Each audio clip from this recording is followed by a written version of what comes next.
वहीं से जो है तुम्हारी जिंदगी में अब अहंकार जहां से पैदा होता है वहीं से विनाश पैदा होने लगता है, और जहां से अहंकार समाप्त होता है वहीं से विनम्रता का भाव आता है, वहीं से तुम्हारी तरक्की का रास्ता प्रारंभ हो जाता है। किसी ने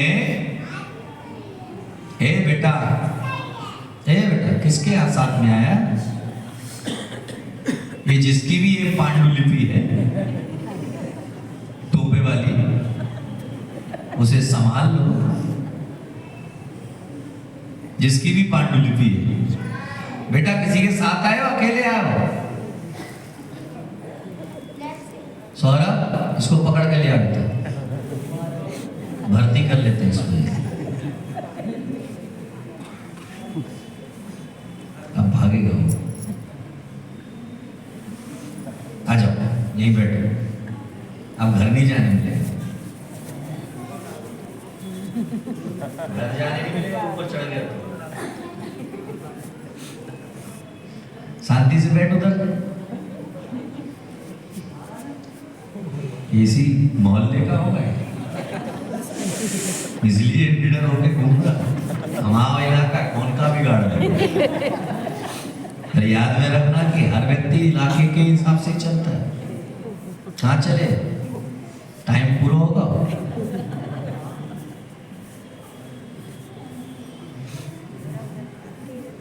क्योंकि जाना है एक करके, बाहर से फोन आएगा तीसरे के पास में, आओ आ जाओ। क्योंकि मोबाइल सबसे बड़ी बीमारी है। क्या बोल रहा था, भूल गया। लोग तो याद रखा करो। हाँ, जहाँ से अहंकार आता है वहां से विनाश। उसके बाद क्या कहा? ये तो पहले का हो गया। उसके बाद क्या कहा? ये तो होगा, उसके बाद का है।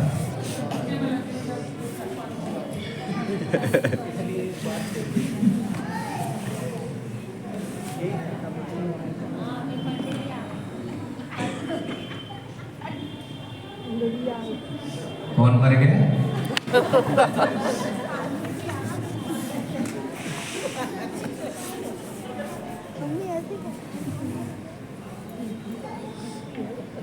कई बार जो है आदमी से पूछो कि भैया तुम फलाने के भाई हो। मुल्ला नसरुद्दीन से किसी ने जाकर के पूछा कि मुल्ला तुम आजमदीन के भाई हो? बोले नहीं, वो मेरा भाई है। क्या मतलब हुआ इसका? क्योंकि अगर ये स्वीकार किया जाता है कि मैं उसका भाई हूं तो छोटापन लगता है। वो मेरा भाई है, सम्मान बढ़ जाता है क्योंकि मैं हूं। तो इसीलिए जो है इस देश का ज्ञानी पुरुष कहता है कि जब भी कुछ अच्छा करो तो उसका श्रेय अपने से बड़ों को दे देना, और बुरा हो जाए तो उसका श्रेय खुद लेना। लेकिन होता हमेशा उल्टा है। अच्छा हुआ मैंने किया, बुरा हुआ इसने किया। इसीलिए आदमी छोटी छोटी उपलब्धियों में अपने आप को सब कुछ मान करके बैठ जाता है। उपलब्धियों का उत्सव मनाइए, लेकिन उपलब्धियों पर अहंकार कभी मत करिए। रावण ने अपनी उपलब्धियों पर अहंकार किया कि नवग्रह हमारे यहां आकर के पानी भरते हैं, हमारा कौन क्या बिगाड़ सकता है, हमारा कोई कुछ नहीं बिगाड़ सकता है। वही अहंकार उसे ले डूबा।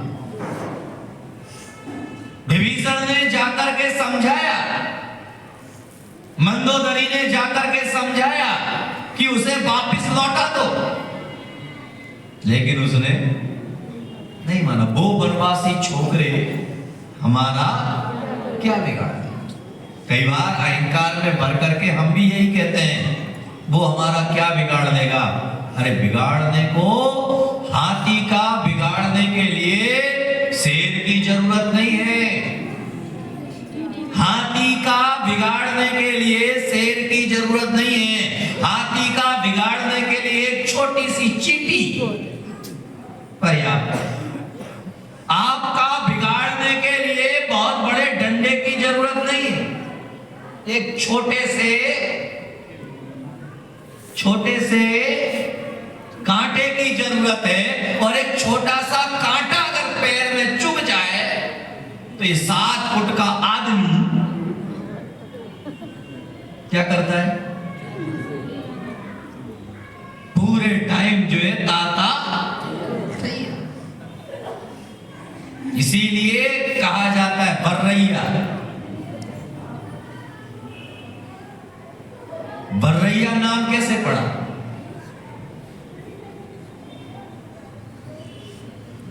क्योंकि बर्रैया जिसको काट ले वो पूरे समय करता है ताता भैया, इसीलिए उसका नाम है बर्रैया। एक छोटा सा जब कांटा तुम्हारे 7 फुट के शरीर को बिगाड़ सकता है, एक छोटा सा तिनका अगर तुम्हारी आंख में चला जाए तो बिगाड़ सकता है, तो फिर दुनिया की बात तो छोड़ दो। एक आंख में छोटा सा तिनका चला जाए तो आदमी को जो है, जब तक वह तिनका निकल नहीं जाता है तब तक उसे बेचैनी बनी रहती है, और जब तिनका निकल जाता है तभी कहीं जाकर के उसे शांति पड़ती है। तो फिर हम कहते हैं कि हमारा कौन क्या बिगाड़ देगा। याद में रखना कि ये कहना ही तुम्हारा बिगाड़ना है, क्योंकि तुम्हारा बिगाड़ने के लिए कोई बाहर से नहीं आएगा। तुम्हारे ही अपने नैतिक गुण, तुम्हारे ही अपने कर्तव्य, तुम्हारी सोच, तुम्हारी समझ उसे बिगाड़ने का कारण बन जाएगी। इसीलिए ध्यान में रखो कि दुनिया में तुम सबसे बड़े नहीं हो, तुम सबसे छोटे हो। क्या हो? क्या हो? हाँ, छोटे बनने में फायदा है, बड़ा बनने में तकलीफ ही तकलीफ है। बड़ा देखा है? बड़ा कौन सा बड़ा? सावर बड़ा। देखो सावर बड़ा। ये बड़ा का नाम आया तो कैसा मुंह में पानी आने लगा है। उसे बड़ा क्यों कहा? बड़ा बनने के लिए उसने कितने दुख झेले, कितनी पीड़ाएं झेली, कितने कष्ट झेले।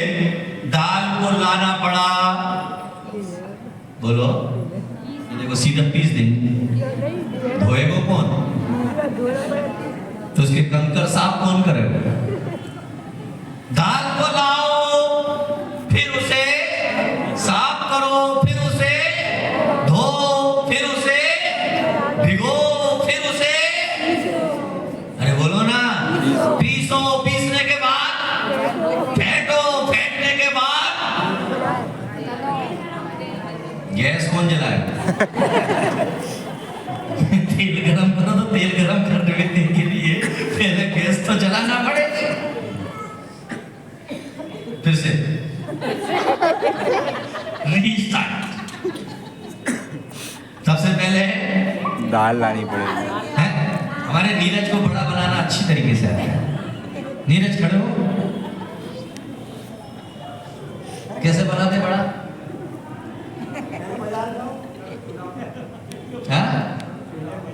तुम तो छोटे हो, बड़ा कैसे बनाते हमने ये पूछा।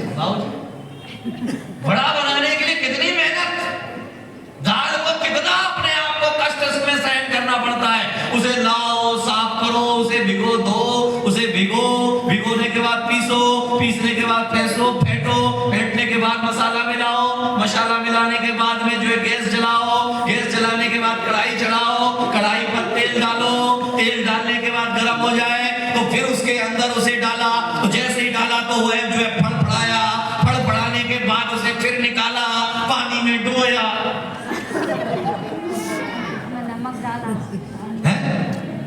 कितना दर्द सहन करना पड़ा, तब कहीं जाकर के वह बड़ा बन पाया। और हम तो रातों रात हम पढ़े। मैं नहीं आऊंगा क्योंकि मुझे किसी ने बुलाया। मैं नहीं आऊंगा क्योंकि मुझे किसी ने बुलाया नहीं है, इसलिए मेरा कोई लेना देना नहीं है। तुम जानो तुम्हारा, ये देखो तुम्हारा काम। अरे एक छोटी सी चीज नहीं समझते कि समाज में रहना है तो समाज में रहने के लिए प्रतियोगी बनकर के मत रहो, समाज में रहना है तो सहयोगी बनकर के जियो। और आज सारी चीजें प्रतियोगी पर चल रही है। आज जो भी चीजें होती है सारी चीजें प्रतियोगी पर चल रही है। दुकान में तो हम प्रतियोगी प्रतिस्पर्धा करते ही करते हैं, आज धर्म में भी प्रतिस्पर्धा है। धर्म में, समाज में प्रतियोगीपना नहीं होना चाहिए, धर्म और समाज में सहयोगीपना होना चाहिए। जैसे शरीर का एक दूसरे के अंग के साथ में सहयोग की दृष्टि है, बुलावे का इंतजार नहीं है, वह जहां पर जिस अंग को जरूरत पड़ती है सारे अंग जो है उसके सहयोग में लग जाते हैं। अरे आपके पैर में कांटा चुभा, कांटा निकालेगा कौन? आप कहते हमें कर लेने दे, तुम्हें चुभो, तुम हमें कर लेने दे। लेकिन जैसे ही पैर में कांटा चुभता है तो हाथ अपने आप वहां पहुंच जाता है, और केवल हाथ ही नहीं पहुंचता है, आंखें भी वहां पर गड़ जाती हैं, और आंखें ही नहीं पूरा मन भी वहीं पर स्थिर हो जाता है। जब तक वह कांटा निकल नहीं जाता है कोई भी अंग दूसरा कोई कार्य नहीं करता है। उसी तरह से इस बात से यह निश्चित हो जाता है कि अगर किसी कार्य को हमें विराटता और भव्यता देना है तो हमें सहयोगात्मक दृष्टि होना चाहिए, प्रतियोगिता आत्मक दृष्टि नहीं। और जहां पर सहयोगात्मक दृष्टि होगी वहां पर नाम की जरूरत, ये तेरा, ये मेरा, ये तेरा, ये मेरा, इसकी जरूरत नहीं होगी, क्योंकि जो भी है वह अंग है। और जैन समाज में पैदा होने वाला हर व्यक्ति जो है धर्म का अंग है, और धर्म के लिए जहां जरूरत पड़ती है वहां हमें स्वयं आकर के खड़ा हो जाना पड़ता है। उसके लिए निमंत्रण की जरूरत नहीं है, उसके लिए आमंत्रण की जरूरत नहीं है। लेकिन हमारे मन में तो एक ही भाव कि भैया जो है वो बड़ा तो मैं कौन सा छोटा। इस भारत में कितने बड़े लोग पैदा हुए, इकाई चिल्ला। इस भारत में कितने बड़े लोग पैदा हुए बाबूजी, इस भारत में कितने बड़े लोग पैदा हुए? कौन कौन? महात्मा गांधी, जवाहरलाल नेहरू, सुभाष चंद्र बोस, चंद्रशेखर आजाद। आवाज मत दो, भगवान महावीर। लेकिन मैं अगर अपनी दृष्टि से देखूं, बाबूजी ने किस दृष्टि से कहा वह एक अलग मैटर है, लेकिन अगर यथार्थ की दृष्टि से देखा जाए तो भारत में एक भी बड़ा आदमी पैदा नहीं हुआ। भारत में एक भी बड़ा आदमी पैदा नहीं हुआ। भारत में क्या पूरे विश्व में कोई बड़ा आदमी पैदा नहीं हुआ। अरे जब भी कोई पैदा हुआ है तो बच्चा ही पैदा हुआ है, लेकिन अपने कर्मों से, अपने क्रियाओं से, अपने आचरण से, अपने व्यवहार से वह बड़ा हो गया है। तो बड़ा पैदा कौन होता है? कोई नहीं। हम कहते हैं ना हम क्या कर सकते हैं, बड़े आदमियों को काम है। अरे तुम बड़े आदमी कब बनोगे? तुम अगर यही सोच करके बैठे रहोगे कि ये सब काम जो है बड़े आदमी का काम है, हमारा काम नहीं है, तो याद में रखना बैठे रहोगे, क्योंकि तुम्हें भी अगर बड़ा बनना, वह अगर बड़ा बना है तो कार्य करने के कारण से बड़ा बना है। बैठे ठाले बड़ा कोई नहीं बन गया, लेकिन जब भी बड़ा बनेगा, बोलो कैसे बनोगे बड़ा? महात्मा गांधी बड़े पैदा नहीं हुए, लेकिन अपने कृत्यों के कारण से वह बड़े। महावीर भी बच्चे के रूप में पैदा हुए, लेकिन उन्होंने जो किया उसके कारण से वह बड़े होते चले गए। तो याद में रखना, जिंदगी में बड़ा पैदा कोई नहीं होता है, लेकिन जो बड़ा दिल रख करके बड़ा कार्य करता है तो वह एक दिन बड़ा जरूर हो जाता है। और बड़ा बनने के लिए समर्पण चाहिए। बनने के लिए धैर्य चाहिए, बड़ा बनने के लिए बड़प्पन चाहिए, बड़ा बनने के लिए छोटों के लिए भी तुम्हारे मन में सम्मान का भाव चाहिए। बड़ा कौन? जिसके पास पैसा ज्यादा है वह बड़ा है? नहीं। जिसके पास में धन ज्यादा है वह बड़ा है? नहीं। जिसके पास जमीन और जायदाद ज्यादा है वह बड़ा है? नहीं। जिसके पास में ऐश्वर्य ज्यादा है वह बड़ा है? नहीं। बड़ा कौन है? जो बड़ों का सम्मान करना जानता है और छोटों से प्यार करना जानता है, वह दुनिया में सबसे बड़ा। बाकी सब बड़े होकर के भी, अरे बड़े आदमी के घर बड़ा किसको कहते हैं? अरे 4 लोग तुम्हारे यहाँ खाने के लिए आ जाएं और तुम्हारे मन में उन्हें खिलाने का भाव बन जाए तो समझना कि तुम बड़े हो। कई बार छोटे घरों में 4 आदमी आ जाने पर वह खुश होता है, लेकिन जो पैसे से बड़ा है उसके घर अगर कोई आ जाए, कहां से आ गया, घुसने तक नहीं मिलेगा। तो बड़प्पन से बड़ा, इसीलिए बड़ा हुआ तो क्या हुआ? जैसे पेड़ खजूर और पंथी को छाया नहीं फल लागे। बड़ा बनो, लेकिन बड़ा बनने के पहले अपने बड़े विचार लाओ, दूसरे के प्रति सहयोग की भावना लाओ। अच्छा हुआ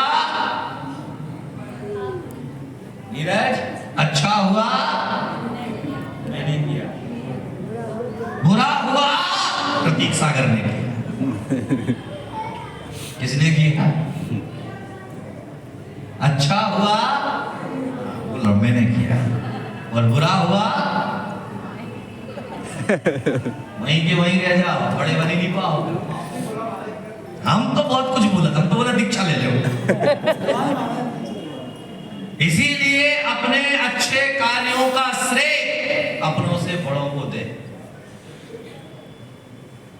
जब भी कोई अच्छा हो जाए तो अपना श्रेय बड़ों को दे देना। ये कार्य जो हुआ है मेरी वजह से नहीं हुआ है, उनका आशीर्वाद से हमारा ये कार्य, और बुरा हुआ है तो हमारे ही किसी पिछले जन्म का पाप कर्म का उदय है, जिसकी वजह से हमारी जिंदगी में ये परेशानियों का सामना करना पड़ा है। 2023 जाने की तैयारी में,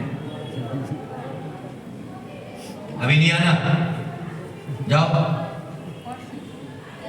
2024 वो कह रहा मैं आऊं, दरवाजे से झांक रहा था। अभी 2024 के आने में टाइम है, पहले एक की विदाई तो कर दें, क्योंकि इस 2023 ने बहुत रुलाया। अब रुलाने वाले को विदा करेंगे और हंसाने वाले को निमंत्रण देंगे, क्योंकि 23 जाएगा तभी 24 आएगा, 24 आएगा। तो इसलिए 12 बजे तक यहाँ नहीं बैठना। घर पे जाके पार्टी ठंडी बहुत है, 12 बजे तक नहीं बैठना, बहन जी की आवाज सही निकली। टीवी के सामने हाँ। जाके बैठ, दीदी ने विजय और जैसे ही 12 बजे तो जोर से चिल्लाना। हैप्पी न्यू ईयर, क्या चिल्लाना? Happy new year. पर हैप्पी का नियम लेके जाना। मर जाएंगे हम, मिट जाएंगे, लेकिन गुरु चरणों में बैठ करके 9 वर्ष का प्रारंभ नहीं करेंगे। क्या नियम लेना? जोर से बोलो। मर जाएंगे, मिट जाएंगे, मगर नई साल यही मनाएंगे, न्यू ईयर नहीं मनाएंगे। यही बनाएंगे, यही बनाएंगे। इसीलिए जो है अब 7:30 बजने को है, मैं अपनी बात यहाँ पे खत्म करूंगा, फिर मिलूंगा 9:30 बजे। जिनको भागना हो भाग जाना, जिनको बैठना हो बैठ जाना, और जिन्हें 9 वर्ष का विशेष आशीर्वाद प्राप्त करना हो 12 बजे का इंतजार करना। चले गए तो मुझे कोई गम नहीं, क्योंकि कहा जाता है जो चला गया वो अपना था ही नहीं। जो चला गया वो अपना था ही नहीं, और जो चले जाने के बाद फिर भी आ गया, क्योंकि जो अपना है वो जाकर के भी वापस आ जाता है। क्योंकि सबकी किस्मत अपनी अपनी है, और जिसकी किस्मत में आशीर्वाद होता है उसे ही मिलता है, और जिसकी किस्मत में नहीं होता है वह ठन पाल मदन गोपाल, चलो गोपाल बिना टिकट, आना फ्री जाना फ्री, कौन बोला पकड़े जाओ तो खाना फ्री। ले दे के तुम्हारी बात वही रुकती है।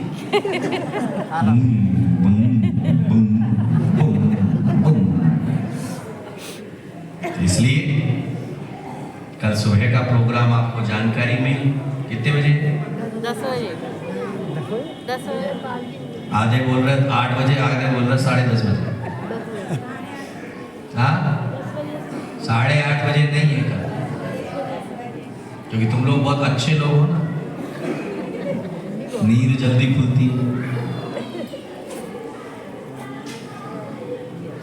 तो इसलिए जो है नीरज भाई कोई सूचना देना है तुम्हें?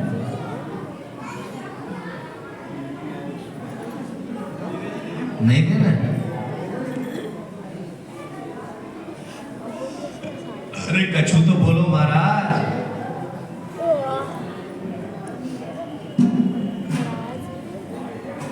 हम का है सूचना देवे को काम तो तुम्हारा हो।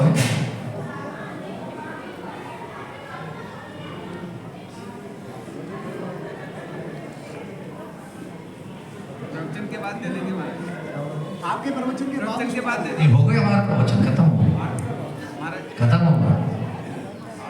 आरती तो 12 बजे हो गई।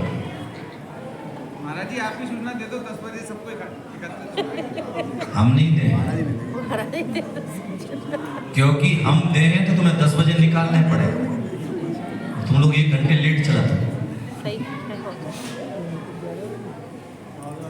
क्योंकि अगर गुरु के मुख से कोई सूचना का मतलब है नो परिवर्तन,